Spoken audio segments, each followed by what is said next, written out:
प्रभावित करने वाला प्रदर्शन बाकी है और ज्यादा कोई चेंज नहीं हुआ। राहुल चौधरी, रोहित कुमार, अब तक उनको टीम में शामिल नहीं किया गया। हाफ टाइम के बाद की पहली रेड, जब मैच शुरू हुआ था तो भारत ने पहली रेड की थी, जहां स्माइल पहली रेड पर आए हैं। 5 का डिफेंस,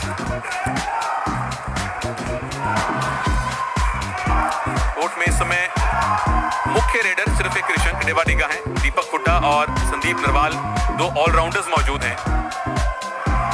आक्रामक शुरुआत तो दादा मुझे लगता नहीं सेकंड हाफ की भी भारतीय टीम करेगी। मुकाबला बराबरी का है, थर्ड रेड से ही कुछ संभावनाएं। दीपक निवास हुड्डा इस समय डिफेंस में उनका इस्तेमाल हो रहा है एक ऑलराउंडर के तौर पर। मुझे लगता है कि अगर आप भारत की डिफेंस देखें तो ऑप्शंस अच्छे खासे हैं।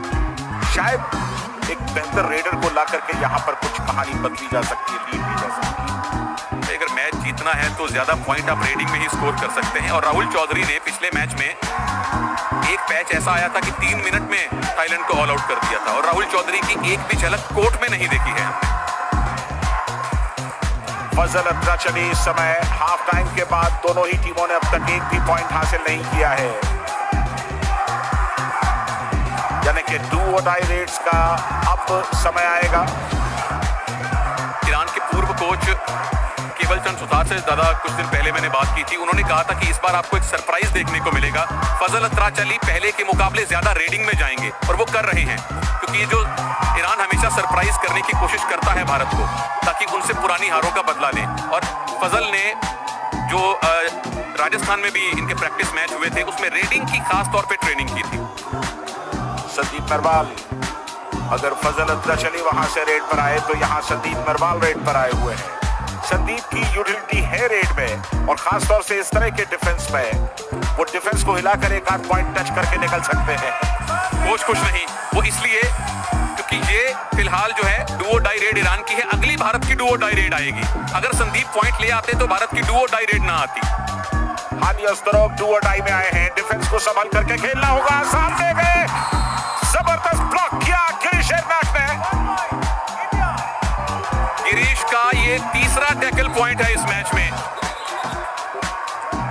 थोड़ी चोट भी आई है इस टैकल के बाद हादी को, और गिरीश के टैकल को आप देखिए, चेंज जंप लगाना चाहते थे, एंटीसिपेशन एकदम बढ़िया, एकदम सामने खड़े हो गए वो हादी ओस्ट्रोव के, और जंप को रास्ते में ही क्रैश कर दिया। बहुत ही बढ़िया टैकल किया है गिरीश एर्नाक ने। आज जबरदस्त खेल रहे हैं। इससे पहले 2 एंकल होल्ड्स हमने उनके देखे, ये ब्लॉक बिल्कुल सामने आ गए थे। मोनू गोयत अब रेड पर गए हैं। यहाँ 3 का डिफेंस है। मोनू गोयत लॉबी में आए, इसका मतलब उन्होंने अबूजार को टच किया है जो कि राइट कॉर्नर में खड़े थे। एक और पॉइंट भारत के लिए। अबूजार पहली बार आउट हुए हैं इस मैच में। मोनू गोयत जब पिछली रेड करने आए थे तब भी सुपर टैकल ऑन था और तब वो सुपर टैकल होकर गए थे। इस बार रनिंग हैंड टच। अबूजार खुद को थोड़ा हल्का स्लिप हुए। चेन, जब आप चेन में रहते हैं उसका एडवांटेज भी है, उसका डिसएडवांटेज भी है। अब एडवांटेज भारत के पास, 2 खिलाड़ी बचे हैं ईरान के। अब अगर ऑल आउट नहीं दिया तो ये एक और मौका भारतीय टीम गवा देगी अपने हाथ से। मोहम्मद इस्माइल इस समय रेड पर। ऑल आउट का बेहतरीन मौका। एक ऑल आउट आपको 2 पॉइंट्स अलग से देता है। यहाँ पर देखिए बोनस लेकर के गए। एक पैर रेड लाइन के पीछे, दूसरा पैर उस समय हवा में, और ये ऑल आउट तो नहीं हुआ। एक और सुपर टैकल हो गया। चौथा सुपर टैकल। अजय ठाकुर, हिम्मते मर्दा तो मददे खुदा। बड़े दिलेर खिलाड़ी हैं। इस तरह की चोट खैर खेल जीवन का हिस्सा है, लेकिन ब्लीडर हो तो आपको बाहर जाना पड़ेगा, यही प्रसाद राव कह रहे हैं।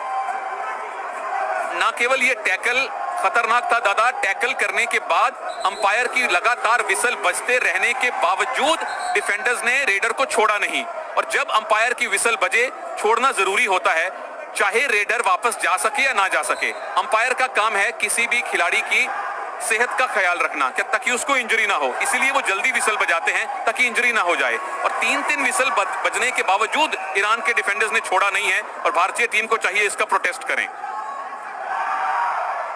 खेल भावना इस समय शायद पिछली सीट पर जाकर बैठ गई, खासतौर से तब जबकि ये मुकाबला एकदम बराबरी का है। क्या एक्शन लिया जाएगा ये देखना होगा। सुपर टैकल था, 2 पॉइंट तो ईरान को मिलने चाहिए थे। मुझे लग रहा था राम मेहर सिंह का गुस्सा होना बिल्कुल जायज है, कोकर साहब का गुस्सा होना बिल्कुल जायज है। ये कम से कम भारत को एक टेक्निकल पॉइंट जरूर मिलना चाहिए था उस खतरनाक और खराब टैकल के लिए। स्माइल 6 के डिफेंस में बोनस ले सकते हैं, लेकिन बोनस अगर लेने जाएंगे तो गिरीश एर्नक सामने खड़े हैं, जो कि इससे पहले 3 जबरदस्त टैकल कर चुके हैं। एक और एफर्ट बोनस का। और पिछले सुपर टैकल के बाद ईरान दोबारा से लीड में आ गए हैं। ईरान की लीड 2 पॉइंट की हो चुकी है। अब भारतीय कैप्टन पिछली रेड में गए थे। यहां देखिए, जर्सी खींचना भी फाउल है। अंपायर की विसल लगातार बजते रहने के, अजय वही कह रहे हैं, जर्सी खींची गई है। ऑफिशियल चाहते तो उस टैकल को डिसअलाउ कर सकते थे। 3 विसल बजने के बावजूद रेडर को नहीं छोड़ना बहुत बड़ा फाउल है। एक और सुपर टैकल। ईरान का डिफेंस कमाल कर रहा है। जबरदस्त डिफेंस करता हुआ ईरान। सुपर टैकल के 2 पॉइंट्स और लिए ईरान ने। ये देखिए, मोनू गोयत के सामने जाकर के ब्लॉक किया, उन्हें अनसेटल किया और उसके बाद सपोर्ट आया। लेकिन जिस तरह से अजय ठाकुर की जर्सी खींची गई थी वो भी नियमों के खिलाफ है। आप जर्सी से किसी प्लेयर को पकड़ नहीं सकते। पता नहीं क्या इस पर एक्शन होगा या नहीं होगा। दादा वो होगा तो बाद में, मैच तो निकल जाएगा, उसी वक्त एक्शन लेना चाहिए था। भारतीय कोचेस जो अग्रेशन अभी भी दिखा रहे हैं वो अग्रेशन बिल्कुल वाजिब है। और मोनू गोयत के टैकल में भी ऐसा ही हुआ था। फिर उनके कॉस्ट्यूम खींचे गए थे, अंपायर की विसल बजने के बावजूद उनको छोड़ा नहीं गया था। अग्रेशन ठीक है, लेकिन नियमों का उल्लंघन करना जायज नहीं है। 18वें एशियाई खेलों में सेकंड हाफ में अब तक की जो कहानी है वो ईरान के 14 पॉइंट्स, भारत के 11 पॉइंट्स। रिशंक देवाडीगा इस समय रेट पर 4 के डिफेंस में। दूसरे हाफ के 6 मिनट निकल चुके हैं। फाइनल में कौन पहुंचेगा, भारत या ईरान? ईरान पिछले दोनों एशियन गेम्स के फाइनल में पहुंचा है, दोनों बार भारत से हारा है और दोनों बार वो लीड में भी आए थे। ईरान की महिला टीम पहुंच चुकी है फाइनल में, वहां भारत की महिला टीम से इनका मुकाबला होगा। डू और डाई, बिना पॉइंट के लौट नहीं सकते। किसी भी टीम की तीसरी रेड डू और डाई रेड होती है और इस समय प्रेशर रेडर पर है। अगर डिफेंस गलती ना करे तो शायद इनका शिकार हो सकता है। वक्त भी निकलता जा रहा है। 30 सेकंड से ज्यादा टाइम आप रेड में नहीं ले सकते। टाइम कीपर बैठे होते हैं और वो टाइम की गणना करते हैं। पहले भारत ने यही नीति अपनाई थी। टो टच की कोशिश, क्या कामयाब हुए हैं।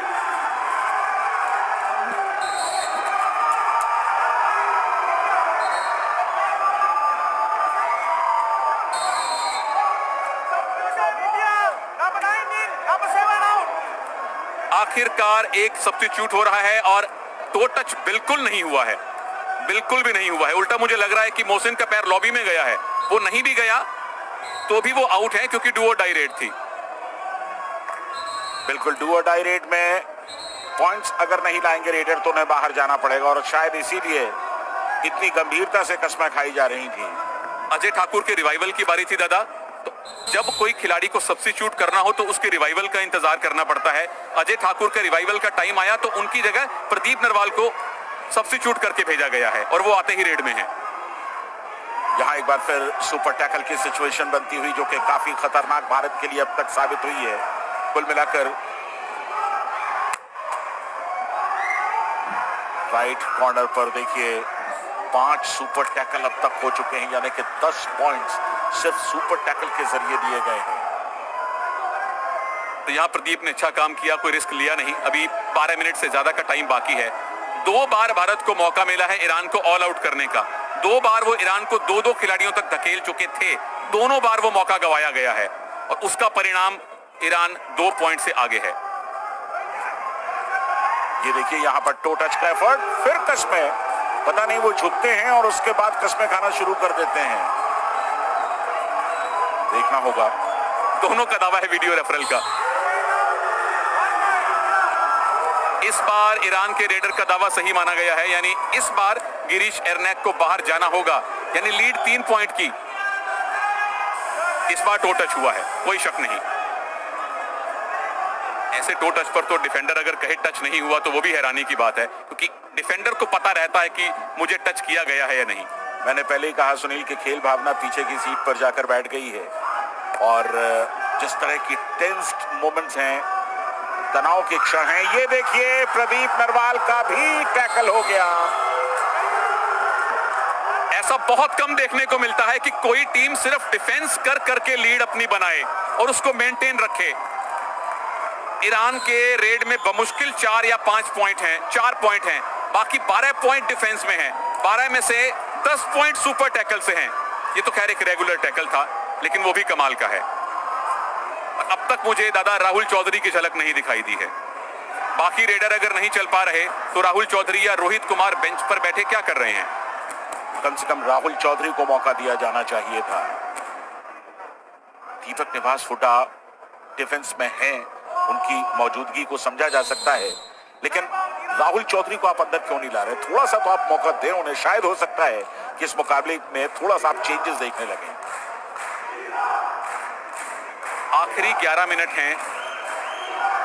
पिछले एशियन गेम्स का फाइनल था, तकरीबन यही स्थिति थी, लेकिन उस एशियन गेम्स की टीम और इस एशियन गेम्स की टीम में जमीन आसमान का फर्क है।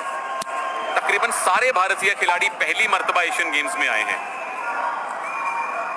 2014 के जो एशियन गेम थे उसमें अनूप कुमार, राकेश कुमार, मंजीत छिल्लर जैसे एक्सपीरियंस्ड खिलाड़ी थे, जसवीर सिंह थे। तमाम चेहरे बदले हुए हैं और अब लेकर के आए हैं राहुल चौधरी को। काफी उम्मीदें हैं राहुल से, उनमें ये क्षमता है कि इस सिचुएशन को अब भी वो भारत के हक में झुका दें। हालांकि लीड ईरान के पास अब अच्छी खासी 4 पॉइंट्स की लीड हो गई है। ईरान के रेगुलर राइट कॉर्नर अबूजार मेघानी अभी भी आउट हैं, उनके रिवाइवल की बारी अभी आई नहीं, तो हादी ओस्ट्रोक राइट कॉर्नर खेल रहे हैं। हादी ओस्ट्रोक right corner, right cover, left cover कहीं भी खेल सकते हैं। बिल्कुल डिफेंस के ऑलराउंडर हैं और रेट्स पे भी जाते हैं। एक यूटिलिटी प्लेयर ओवरऑल। 16-12, 9.5 मिनट का वक्त बाकी। ऐसे में दादा जो दूसरी भारत के लिए दिक्कत है वो ये कि रेगुलर कैप्टन अजय ठाकुर चोटिल हैं, मुझे लगता नहीं खेल पाएंगे। उन्हीं की जगह सब्स्टिट्यूट प्रदीप नरवाल को किया गया था।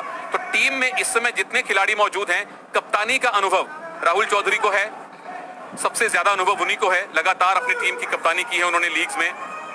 अब उनकी जिम्मेदारी है कि एक एक्टिंग कैप्टन की भूमिका निभाएं। यहां से अजय ठाकुर का अंदर नहीं आना ज्यादा बेहतर है, क्योंकि एक तो वो घायल हैं और दूसरी बात जिस तरह की उन्हें चोट लगी है, शायद उतने कॉन्फिडेंटली वो खेल ना सकें। तो वो अगर बाहर बैठे हैं तो ये ठीक है, लेकिन राहुल चौधरी में वो मानता है कि वो टीम को लीड कर सकें। और आप देखें बराबर वो डिफेंस में इशारा करते रह रहे हैं कि आपको क्या करना चाहिए, क्या नहीं करना चाहिए। निशंक देवाटिका को क्या करना चाहिए, बोनस तो मिलेगा नहीं। और भारतीय टीम के पास इस समय दादा डुओ और डाई के अलावा खेलने के कोई चारा भी नहीं है। रिस्क ज्यादा ले नहीं सकते। 4 पॉइंट की लीड कवर हो सकती है बड़े आराम से, बिना रिस्क लिए। एक सेफ खेल खेलकर भी भारतीय टीम जीत सकती है। यहां से कवर तो हो सकती है, लेकिन बड़े आराम से नहीं हो सकती। अब तक का ईरान का जो परफॉर्मेंस है आप देख लें, 1/4 पॉइंट ज्यादा। ये हुआ टैकल जिसकी जरूरत थी। डू डाई रेड पर प्रेशर था रेडर पर, और काम किया राहुल चौधरी ने।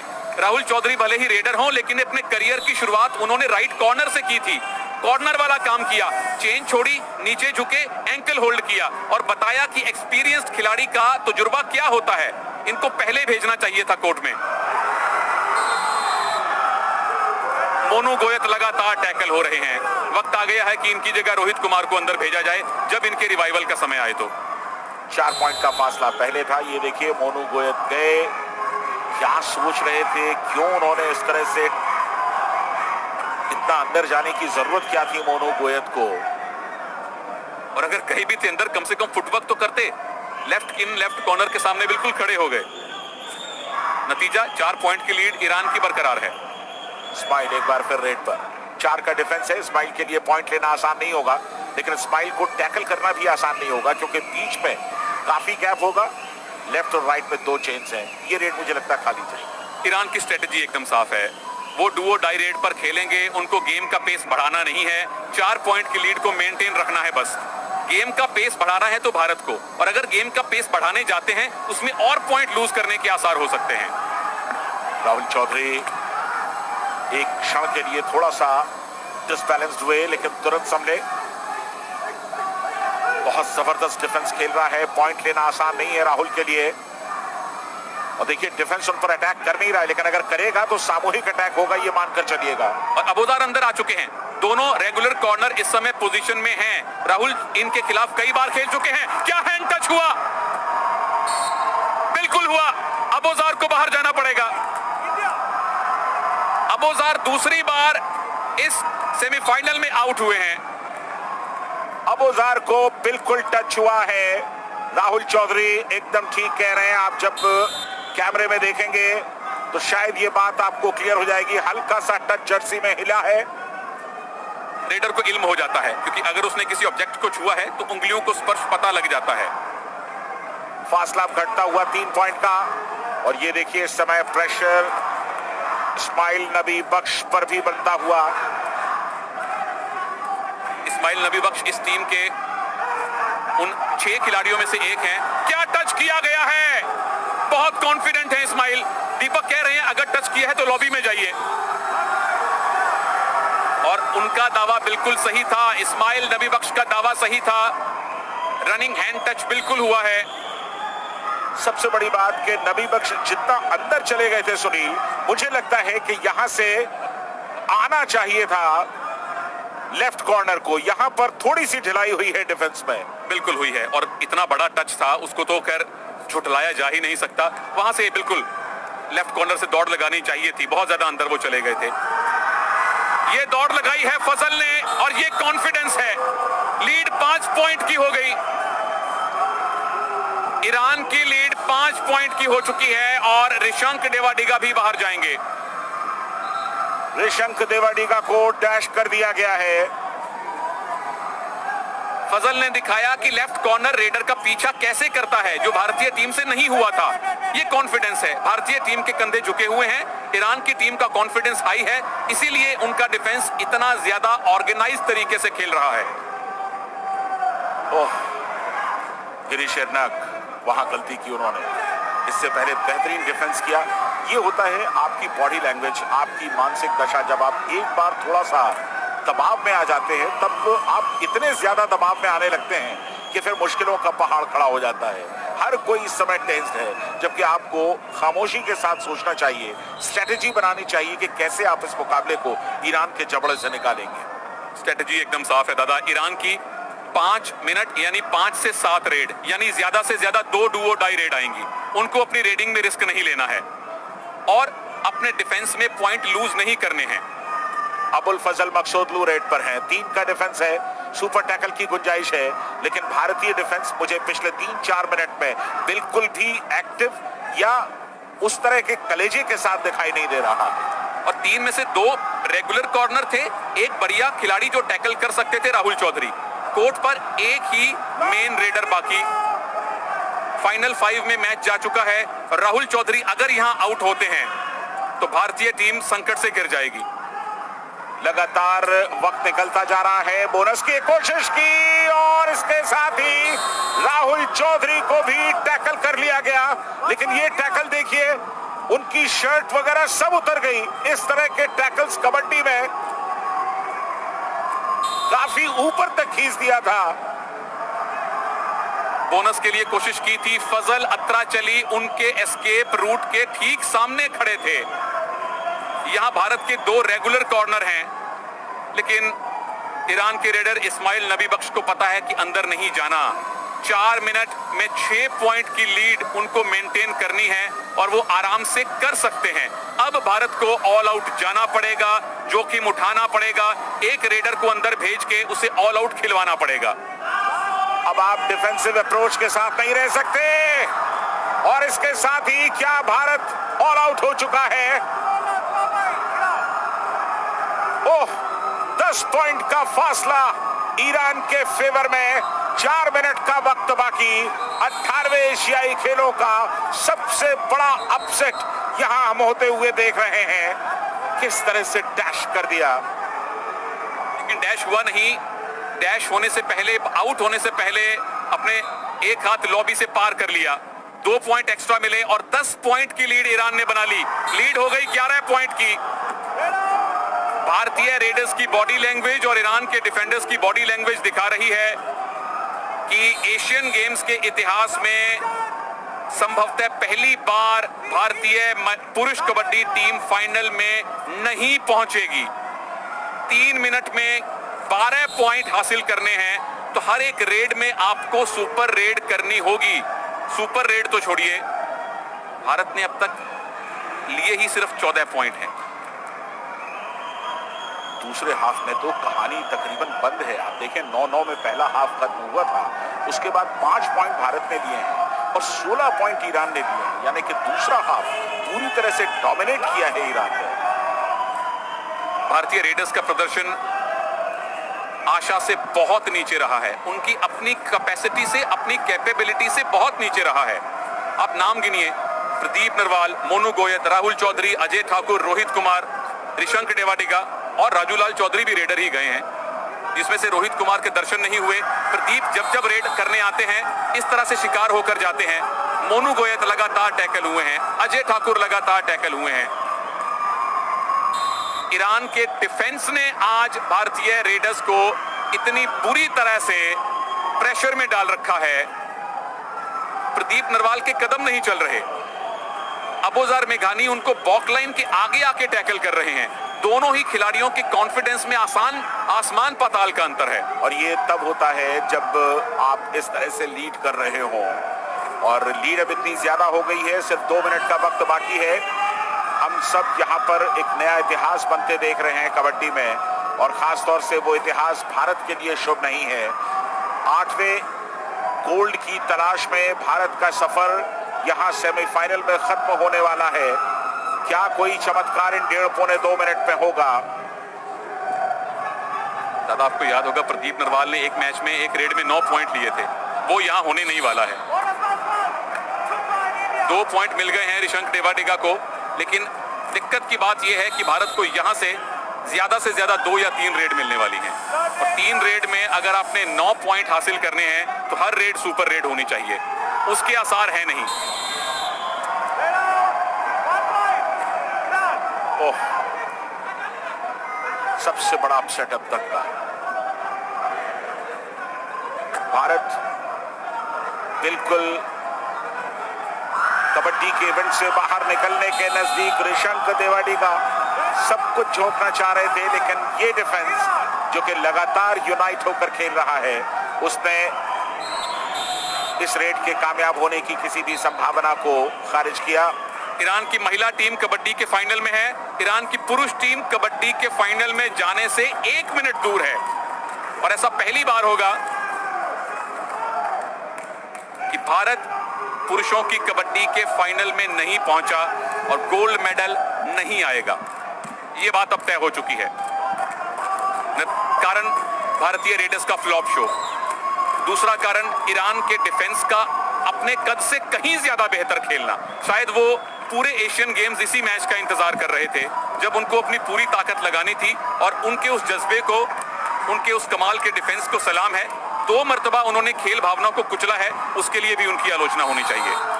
आलोचना होगी, लेकिन गोल्ड मेडल की दौड़ में भारत अब बाहर हो चुका है। 18वें एशियाई खेलों में कबड्डी में भारत के लिए सबसे बड़ा झटका। भारत फाइनल तक नहीं पहुंच सका और ईरान ने तकरीबन एक तरफा मुकाबला